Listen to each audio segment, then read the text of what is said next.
Hi folks, this is Mr. Olson. I am an English teacher at Pittsford High School and now middle school. If there's any parents tuning in to listen to this, I welcome you. I know that I'm looking forward to starting a new school year, and I'm going to be having something I've never had before, sixth graders as students, and so I'm excited about this coming school year. I would like to take a few minutes to explain my approach to the teaching of writing, the teaching of language, which tends to be, well, to put it bluntly, old-fashioned. If you were to read, for example, The Little House on the Town book, it's a part of the Laura Ingalls Wilder's series, famous historical series. Laura takes a test at the end to become a teacher at the tender age of 15 years old. And part of the examination before she gets her teaching certificate is she has to explain a sentence using various diagrams and using language to talk about language.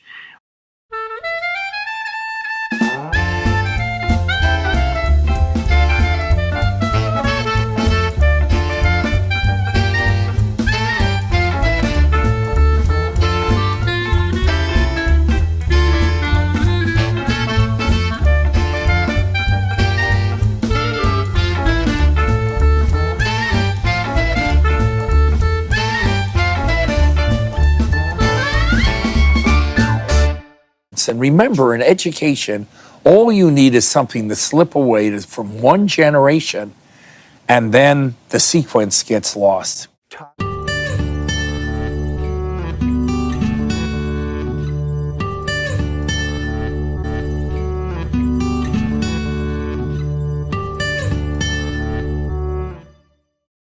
Talking to teachers, public school teachers, and I don't want to sound snooty, so I am a public school teacher. How do you approach public school teachers who haven't been taught grammar themselves? You sound like you're from the 19th century, you're weird, we're talking a foreign language. We need to really teach grammar. Well, we do these worksheets. But it's short term, you fill out the worksheets, you take a quiz, and poof, it's gone.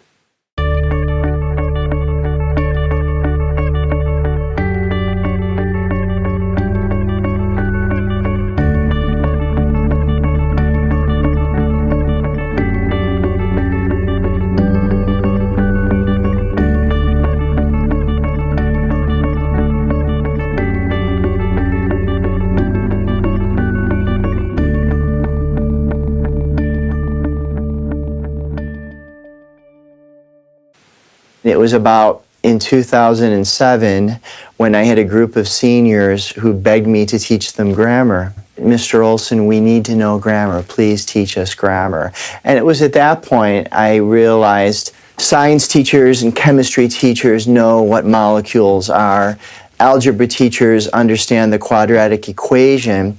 And it was at that point where I began to realize that I needed to know grammar better myself to be able to systematically teach these seniors. Well, to put it in a historical context, in 2007, I had a group of seniors who begged me to teach them grammar. Mr. Olson, teach us grammar. We've never been taught grammar. And that was in response to my very first student teacher from Hillsdale College who had graded this batch of bright students from the class of 2007, and that was my students' response. When the student's teacher used language to talk about language, her name was Christy at the time, Christy Slater. I had 4 wonderful Hillsdale College students as student teachers, and she was my first. My students were not able to understand basic grammatical terminology.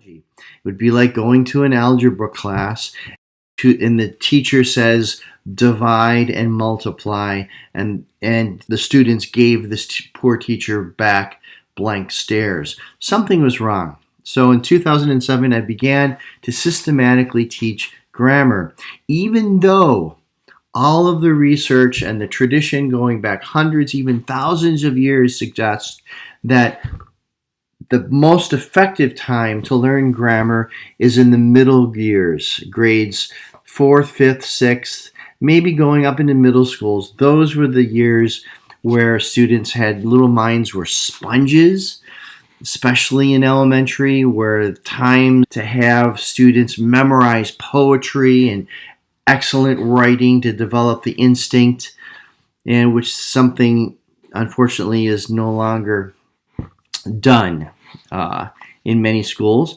but also teach grammar. Okay, so I want to take a few minutes to explain how I approach the teaching of writings. And a key word, and I'm going to spend, with apologies, I'm going to spend a lot of time almost offering an apology. Not an apology in the sense of saying I'm sorry, but an apology in the sense of, for example, the apology of the Augsburg Confession. It's a defense. So I'm going to explain why I do certain things, because perhaps it's the most controversial and the strangest. So first I want to talk about the word synthesis. And my approach to teaching writing and teaching language is one of synthesis. And what do I mean by that? Well, I have students memorize, analyze, and utilize. I have students memorize the 8 parts of speech. We memorize them together because, frankly, when students come into my classroom, aside from things like multiplication tables, very few, at least that's what they're telling me, if I can believe them, they've never memorized.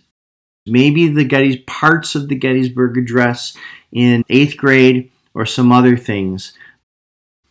I have them memorize all 8 parts of speech with definitions and a variety of other things pertaining to grammar. We do that together, and I actually teach the students how to memorize these things. So when I ask them, what is a preposition?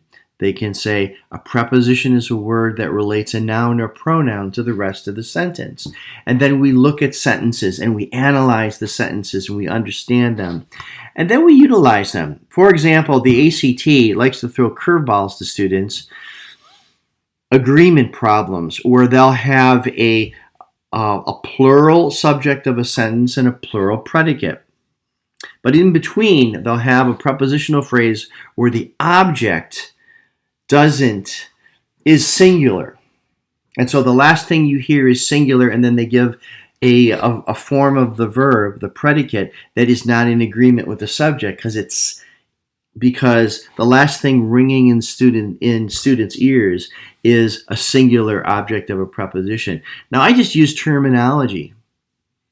And some people might say, well, what's an object of a preposition? What's a prepositional phrase? And I have to do this to help students understand the curveballs that they throw them in 11th grade in the ACT and SAT. Hey folks, I'm not sure I explained that very clearly, so I made this little illustration to illustrate how the ACT sometimes fools students with things like prepositional phrases, problems with agreement between the subject and the predicate. Here we have a better example. I've marked it, I've annotated it. If you want to look at it, go ahead and hit pause and read it and look it over. Otherwise, we'll just continue on. But more importantly than the ACT and the SAT, some people gasp when I say that, is the ability to work with language. Here's a photograph of probably one of the most famous teachers of language in the United States, probably worldwide. Her name was Annie Sullivan. There's a play about her and a couple movies. It's about this teacher, Annie Sullivan, who teaches a student who's blind and deaf. Try to imagine that for a moment. Close your eyes and plug your ears if it helps, but imagine how would you interact with the world, how would you think? Would what you think about be limited by the darkness that envelops you and the absence of all sound? I would say it certainly would. And this is a story of a remarkable teacher who was almost incarnational in the way that she penetrated the darkness and the silence of this young life. And this young life, she went on to go and graduate from college. Helen Keller, this very famous American of the 20th century. Think of how important language was to Helen Keller.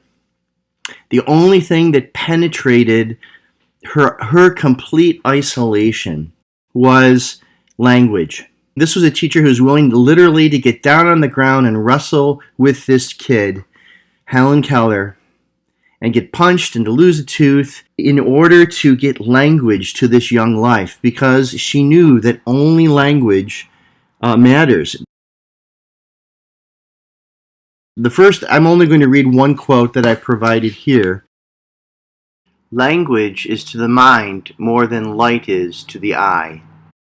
Without language, I would suggest, I know I pound my fist on my desk and I make the emphatic statement that it's true, that we are all to varying degrees like Helen Keller. And the only thing that enables us to connect with other people and to understand things is language. There's varying degrees of being crippled, and I would suggest that the only question is to what degree. And language and grammar can enable us to grow. And my third point, as far as utilize, is they have to use it in their own writing, through writing exercises and writing assignments.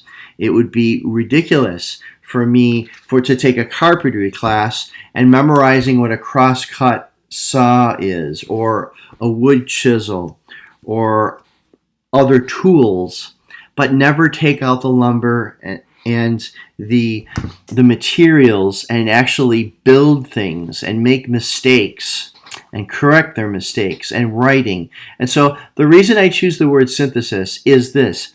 My professional organization and my profession now has foolishly ignored hundreds of years of wisdom that's been handed down to us in things like memorization and learning grammar. And if you want to know more about this, I've made another video in which I read the preface to a book, a very good book called The War Against Grammar. And I'll provide a link down below for you to click on that, and it's only about 15 minutes.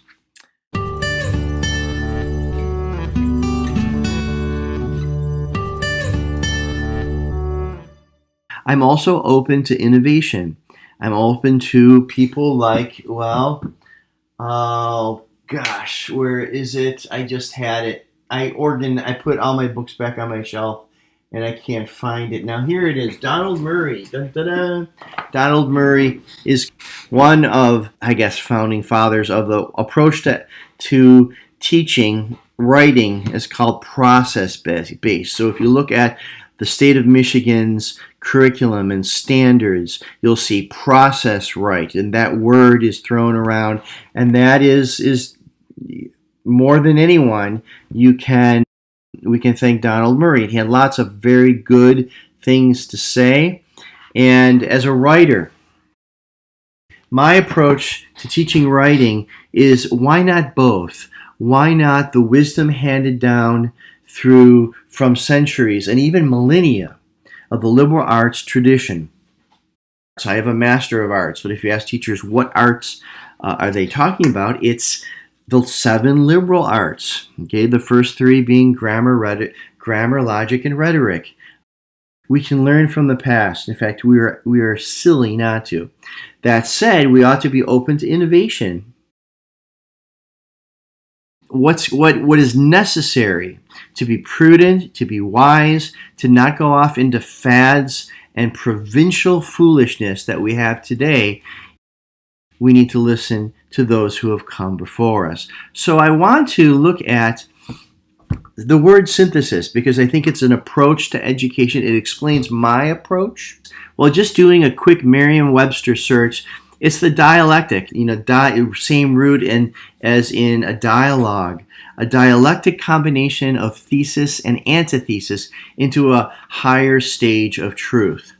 In other words, you have a thesis, an opinion. Then you have an antithesis presenting, well, what about this? And through this process of synthesis, you come up with something new, a new approach. And people writing master's thesis and PhD theses have to do this. They're not just summarizing information. Here's a quote from my favorite author, and warning. C.S. Lewis has had a profound influence upon me as a teacher and as a human being. And I think he summarizes this importance of synthesis very clearly. This isn't a book. Ironically, it's about I think Hamlet. It's an essay talking about the tragedy of Hamlet, but this bit of wisdom applies to so much. Mere change is not growth. When President Obama got elected, you just had these one-word abstract nouns: hope, change, and all change is not good. Mere change is not growth. Growth is a synthesis of continuity, and continuity is staying the same. In other words, what have we done in the past? And if we change things, we ought to do it thoughtfully. Mere change is not growth. We could say, make a change tomorrow and say, all people with brown eyes are no longer allowed in school. They have to be homeschooled. That would be change, but that would be foolish and unjust. All change is not growth. Growth is a synthesis of change and continuity. And where there is no continuity, there is no change. In other words, if you turn to the decades, the generations, and the thousands of years of human history, say Aristotle. Aristotle, you're an idiot. I don't have to listen to you. Rousseau, oh my gosh, I think he was an idiot in many ways, but we ought to listen to him, or maybe understand how people like Rousseau has brought change, and I think in bad ways. We ought to listen to those who have come before us and understand the changes that have taken place. Gosh, I hope that was not hard. Let me try explaining things in another angle.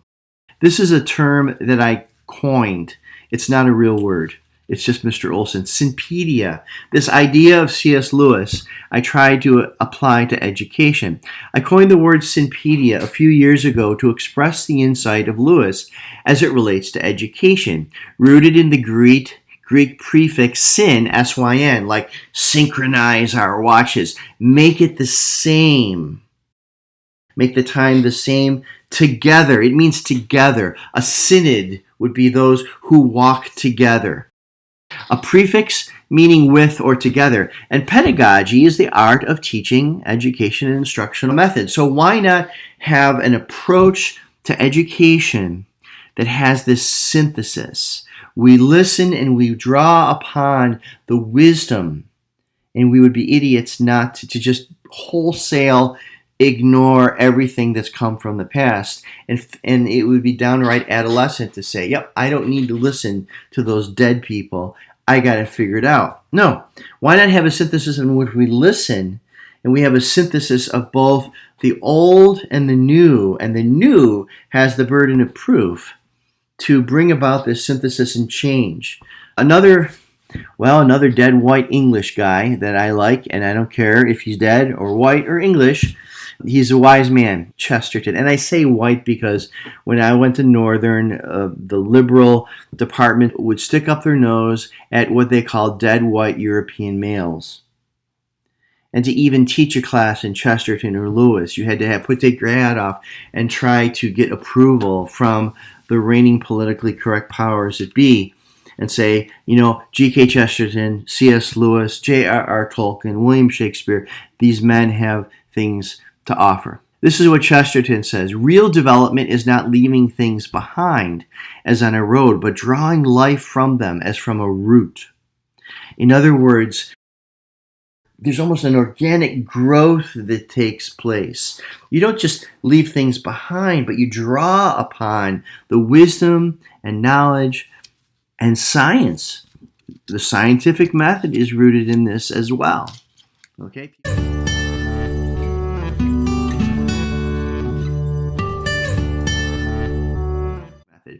Again, G.K. Chesterton displaying the glories of British dentistry here, reaffirming that unfortunate stereotype of British dentistry. Tradition means giving votes to the most obscure of all classes, our ancestors. Are we listening to our ancestors, or are we just blowing them off because they're dead? It is the democracy of the dead. Tradition refuses to submit to the small and arrogant oligarchy. An oligarchy is a form of government in which a small group of people are in control. Okay? Tradition refuses to submit to the small and arrogant oligarchy.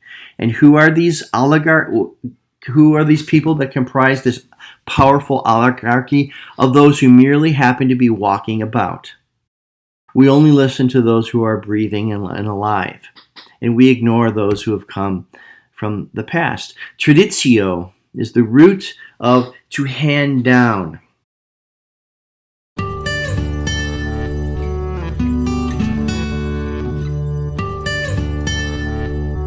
One of the best stories, I think, from Dr. Gamble or someone like this at Hillsdale College, told the story of a picture that he saw in France of an elderly grandpa walking with a little girl into the woods to gather mushrooms. And that was a picture of tradition. In other words, this elderly grandpa would teach this young girl, those are good mushrooms. We use them, and this is how we use them, and what dishes we cook. Those mushrooms will kill you. They're deadly. And this is how you note them and avoid them.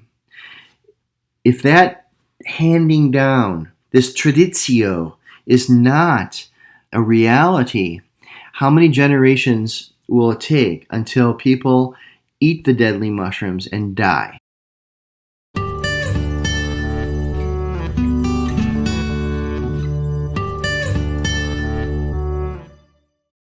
There needs to be a way in which we evaluate and think about changes that we make. G.K. Chesterton had an illustration called, I call it, I don't know if anyone else calls it, I call it Chesterton's fence. And he explains it. There exists in such a case a certain institution of law, let us say, for the sake of simplicity, a fence or gate erected across a road. The more modern type of reformer goes gaily up to it and says, I don't see the use of this. Let us clear it away. To which the more intelligent type of reformer will do well to answer, if you don't see the use of it, I certainly won't let you clear it away. Go away and think. Then when you can come back and tell me that you do see the use of it, I may allow you to destroy it. Chesterton goes on, explaining this illustration. This paradox rests on the most elementary common sense. The gate or fence did not grow there. It was not set up by somnambulists. I had to look that up. It means someone who sleepwalks, a sleepwalker who built it in their sleep. It is highly improbable that it was put there by escaped lunatics who were for some reason loose in the street. Some person had some reason for thinking it would be a good thing for somebody. And until we know what the reason was, we really cannot judge whether the reason was reasonable. It is extremely probable that we have overlooked some whole aspect of the question. If something set up by human beings like ourselves seems to be entirely meaningless and mysterious. There are reformers who get over this difficulty by assuming that all their fathers were fools. But if that be so, we can only say that folly appears to be a hereditary disease. This paradox rests on the most elementary common sense. The gate or fence did not grow there. It was not set up by somnambulists who built it in their sleep. Think about it. Throwing out grammar in the 20th century based upon what I believe is a misunderstanding of some research from linguists. You throw out the formal instruction of grammar, something that's been done for hundreds, no, thousands of years, and they weren't all idiots. And it's the first liberal art.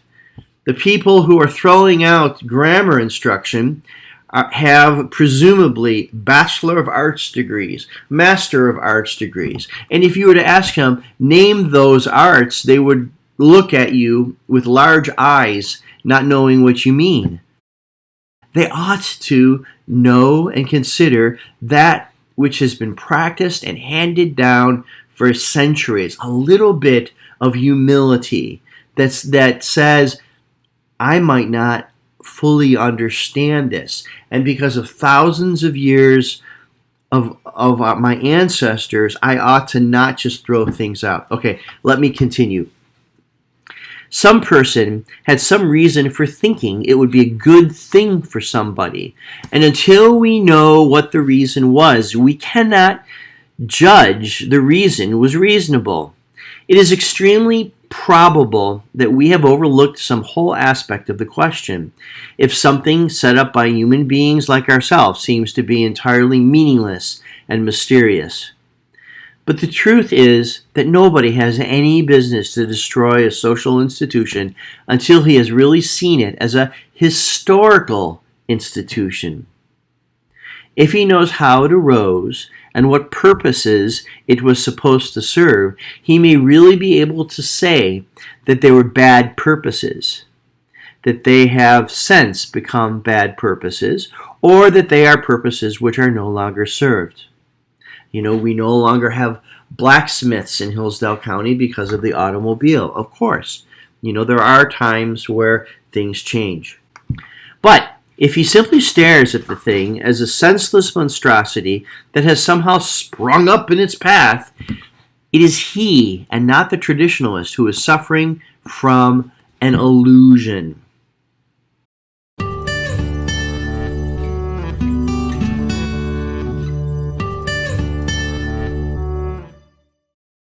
A book about a Nobel laureate. It's kind of like a cross between Robin Williams and Albert Einstein. He was a brilliant man, Richard Feynman. And he said this in, I believe, a commencement address to Harvard University. He says this: the first principle is that you must not fool yourself, and you are the easiest person to fool. We ought to have, and he's talking about the scientific method here, being honest, scientists being honest in scientific inquiry. The same applies to a question of, well, should I tear down this fence? Sir Isaac Newton said, I've only achieved greatness and seen farther because I've stood on the shoulders of giants who told Sir Isaac Newton not to eat the poisonous mushrooms, not to tear down the fence until he understood why that fence was erected, and to not fool himself, because as a scientist, I'm sure Newton knew he was the easiest person to fool.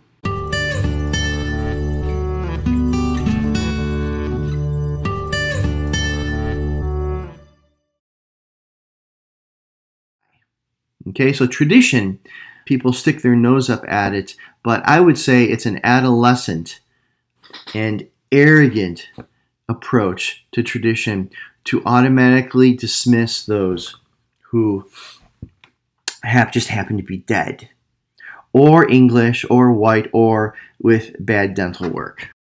That's why I listened to Chesterton. C.S. Lewis, If you call this chronological snobbery. Snobbery, you stick your nose up if you're a snob. Chronological deals with time. And this is actually on Wikipedia as a fallacy, a logical fallacy. I teach my students, and they love this. I teach them how to argue. And I teach them logical fallacies. So, one is I'll write on the board, ice cream should be illegal. It should be banned. And then, no, it shouldn't. And I just, oh, really? You disagree with me? Why don't you come up and tell me why it shouldn't be?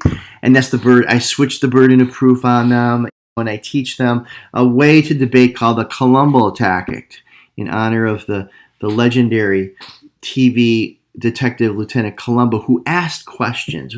What do you mean by that, Mr. Olson? Anyways, that's an aside. But that's a logical fallacy. Ice cream should be outlawed.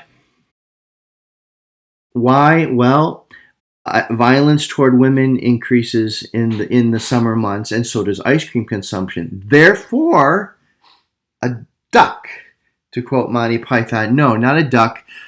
Therefore, we should outlaw ice cream because, we have to safeguard women. People instantly realize that's boneheaded, that's stupid, it's illogical. How would you refute that? What fallacy of logic would that be that says it does not follow two things happening simultaneously? Baseball increases in the warm summer months too, at least it used to until this stupid pandemic. In the 70s, they covered up beautiful hardwood floors with orange shag carpeting. They thought that was great. That was hip and that was modern. Unfortunately, lots of ideas in education is the equivalent of orange shag carpeting covering up beautiful hardwood floors. Let me explain this chronological snobbery in Lewis's own words, and it requires humility. The humility to say, I might be wrong. Lewis writes this, we all want progress, but progress means getting nearer to the place you want to be. And if you have taken a wrong turn, then to go forward does not get you any nearer.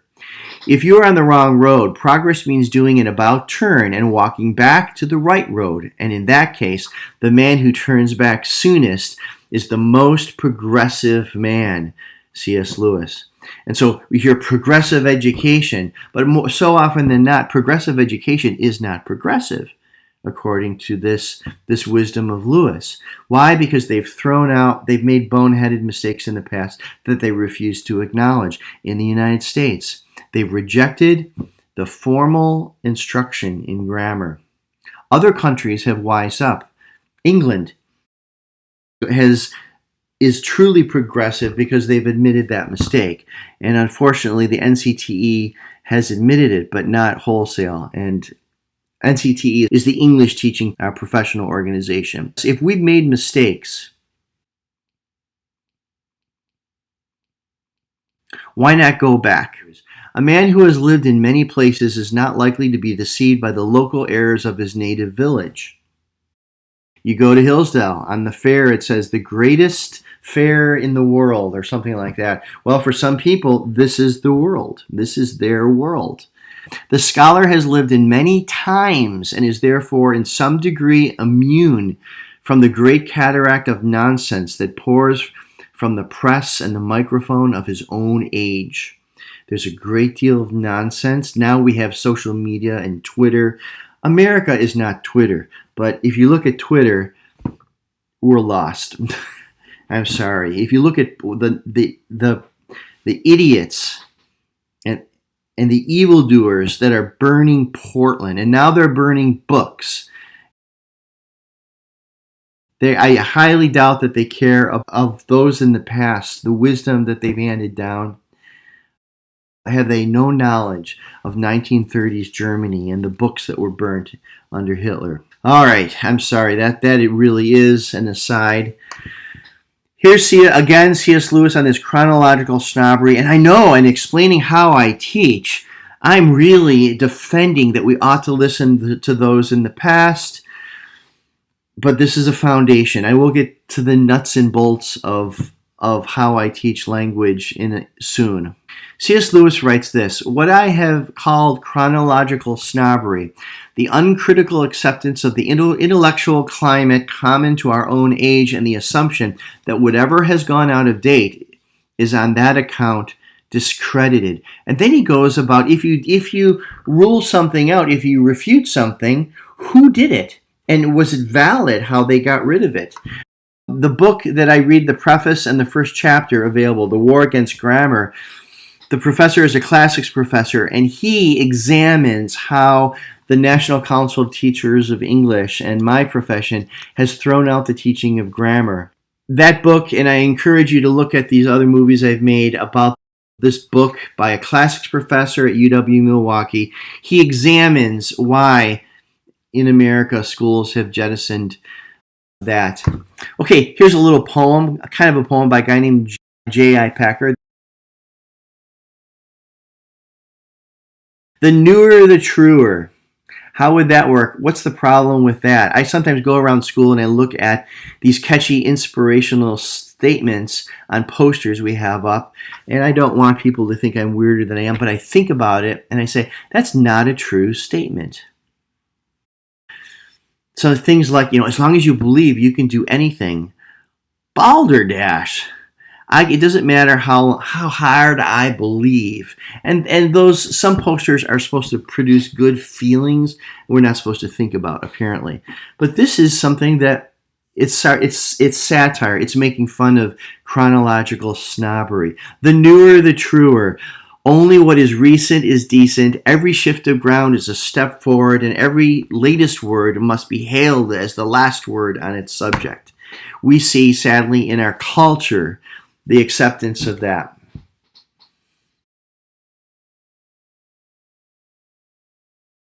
Not that the past is without error and even evil, of course not. But this is doctrine. If it's new, it's good. And teachers and principals go to fairs and educational conferences, and they bring back the latest fads that they sometimes afflict faculty with. Not talking about my school, but just schools in general. So I've been told. So synthesis, getting back to how I teach, and if you're a parent, how I will teach your student. My approach to teaching writing reflects my appreciation for centuries and even millennia of collective wisdom found in the Western tradition. And I hope an openness to prudent educational innovation. Prudence, one of the cardinal virtues. When Donald Murray says teachers better be writers themselves, they better be practitioners of the craft that they aspire to teach. And if they're trying to teach writing and they are not writing themselves, they need to find another profession. This is good. There's a lot of good I learned from Donald Murray. But I have a synthesis. I'm open to people like that. I'm open to people. Where's Stephen King? He wrote a book called On Writing, and he talked about the toolbox that every good writer has. And in that toolbox is grammar and vocabulary. He's a good writer, and I respect him. And every time he turns on his Macintosh computer, he probably makes $1 million. He's a good writer, and when he's good, he's very, very good. Okay, he's getting some of the credit that is due him. So I listen to those guys, but we don't, with adolescent arrogance, turn to all that has come before us and say, "I don't need you. I've got it figured out," and just go off, follow Rousseau off educational cliff. Synthesis. So these are my 3 things. We memorize. What do we memorize? Well, with 6th grade, I'm going to slow down and I'm going to teach the kids how to memorize. And I do this with the 9th graders too. In 9th grade, we do 1 part of speech per week. We start with what is a noun? And there's a little chance we do noun, verb in, pronoun, adject, prep. It's the first syllable of each of the parts of speech. Okay, what is a verb? A verb is a word that shows either action or state of being. And I take them and I show them, and after 8 weeks, they have the 8 parts of speech memorized. I might, with my 6th graders, I've never taught them before, we might spend 2 weeks on that verb. I get to see how they do. Everything I've read said They're at a stage of cognitive development where their little minds are sponges. I don't know why we're not having kids just memorize beautiful poetry and songs and hymns and prose, but I'm open to innovation. And to quote Lewis, I'm going back. Maybe I need to go back and see if something was lost when everything was thrown out. We memorized the helping verbs. There's the song we sing. We memorize poetry, and I'm going to put together poetry, and I'm going to try to give the students some choices, considering our country situation. I want to give them the opportunity to memorize some beautiful patriotic hymns and songs like America the Beautiful. I love Ray Charles. But we memorize. We're going to learn. There's knowledge that we need to know, so that language we need to know so that we can talk about language. Secondly, we're going to analyze. I do a daily language workout. I write a sentence on the board and we look at it, one sentence a day. What's wrong with this sentence? And I take the kids, they begin to apply what they memorize. They also, as far as analysis, I teach them diagramming sentences. We diagram sentences together, and it's perfectly appropriate. It's better at the middle school level than high school. And I'm going to take it slowly and cautiously. Anyways, in review, synthesis. We memorize, the common memory work, we do it all together.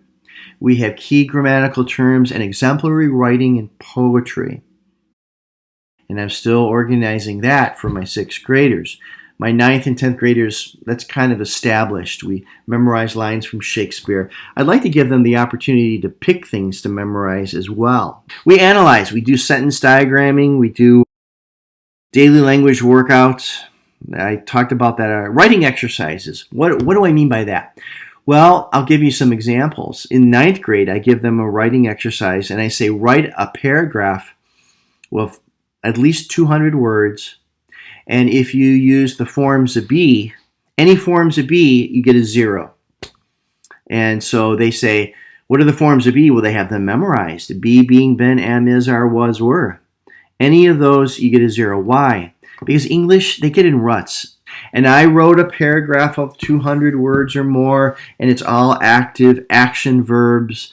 And you would think they're crack addicts and cold turkey. I can't write sentences without forms of be. They've gotten in ruts. We also look at, and I'll bring this up on the screen. Speaking of fragments, we have, as far as analysis, I teach them markings, and I'm going to put up on the screen here markings. These are my markings. And it's in honor of Mark Smith, who was one of my professors at NMU, who introduced me to Donald Murray and lots of the old, all of my progressive education, my process-based, the things the NCTE would approve of. And I've learned a lot from that, though I've learned to be discerning. So I call them markings in honor of Mark. I don't know. I assume he's retired now. And then I have A through Z. I have all these markings. I put these I just write an R or an F or an A, and my students learn what these markings mean. So when I write on their own papers, I'm writing markings. Run-on sentences is the number one problem 9th graders have. I have to teach them, how do you recognize what a clause is? One clause, two clauses joined together with insufficient punctuation or no punctuation. I have to back up. I call it radical remedial education in grammar when I get them in 9th grade. Okay.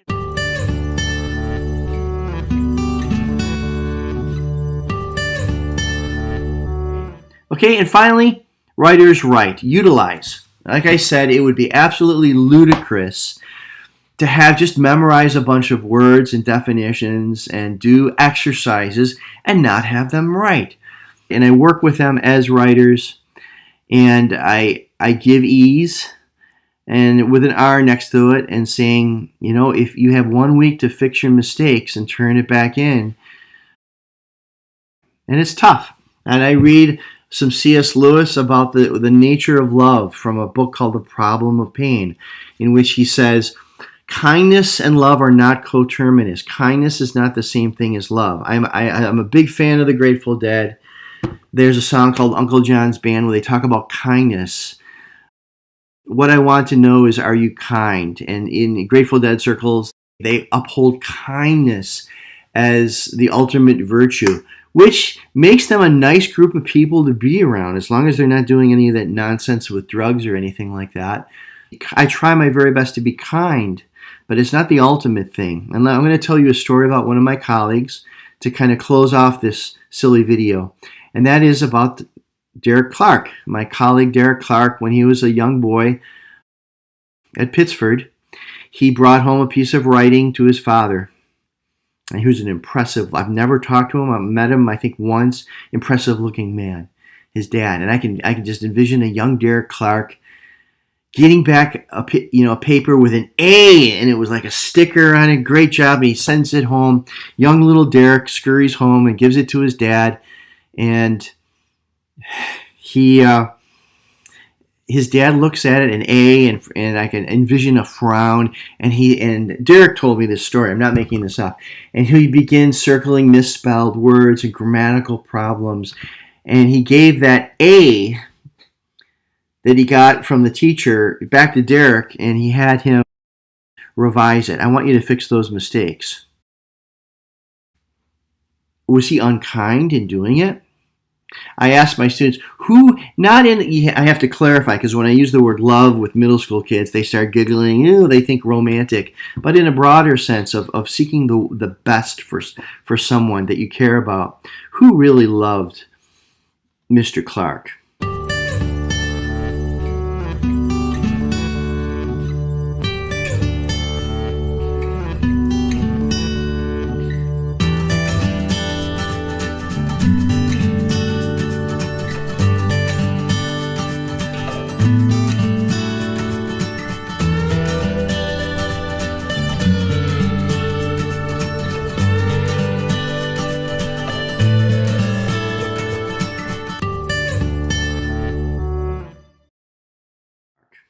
I asked my students, was it the teacher who just gave him an A? Because it's hard. It's the hardest thing I do is grading papers.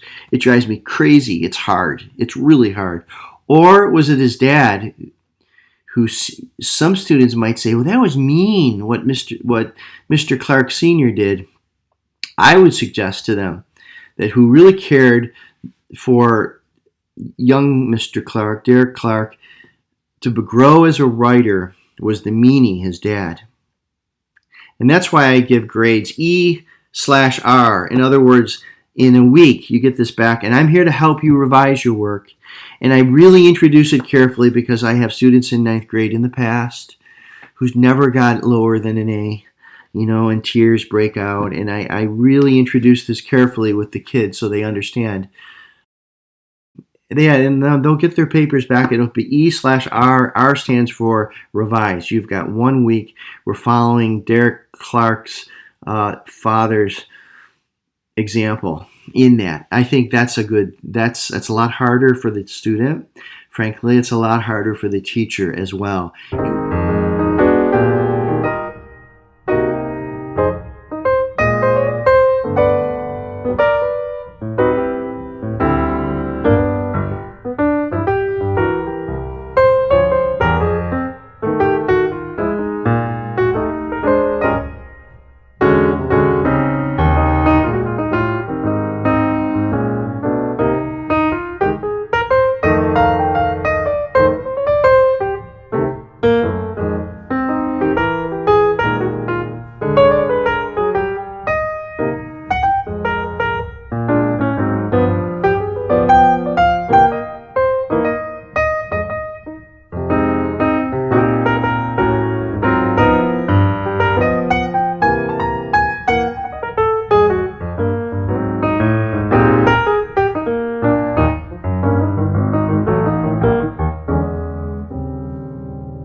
I hope this is helpful. I know it's long. I might edit it some, and we'll see you. Bye-bye.